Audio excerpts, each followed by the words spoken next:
ఇప్పుడు యేసు ప్రభు యూదులలో పుట్టినంత మాత్రాన యోధ జాతికి మాత్రమే రెస్పాన్సిబిలిటీ తీసుకున్నాడని మీరు అనుకుంటే, రిప్రజెంటేటివ్ గా వచ్చాడు అనుకుంటే చాలా పొరపాటు, చాలా తప్పు.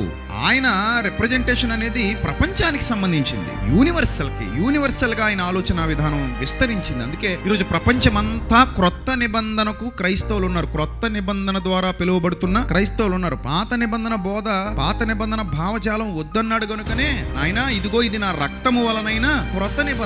మీకు యుద్ధాలు నేర్పించట్లేదు, నేను గొడవలు నేర్పించట్లేదు. నేను మీకు ఏమి నేర్పిస్తానంటే ప్రేమ నేర్పిస్తాను. దేవుడు ప్రేమ ఉన్నాడు. ప్రేమను మించిన ఆయుధం ప్రపంచంలో మరోటి లేదు. ప్రేమ ద్వారా జయించవలసినటువంటి నీవు పగను, కక్షను, ద్వేషాన్ని, అసహనాన్ని, ఇలాంటి క్రోధాన్ని, భయంకరమైనటువంటి స్థితిగతులను అలవర్చుకుంటే అది తప్పు. ముందు మనిషిని మనిషిగా చూడు. అతడు చెడ్డోడైనా మంచోడైనా ఎవడైనా సరే మనిషిని ఎలా చూడు? మనిషిలా చూడు. ఇది కదా యేసు ప్రభు నేర్పించాడు. మనిషిని మనిషిలా చూడమన్నాడు.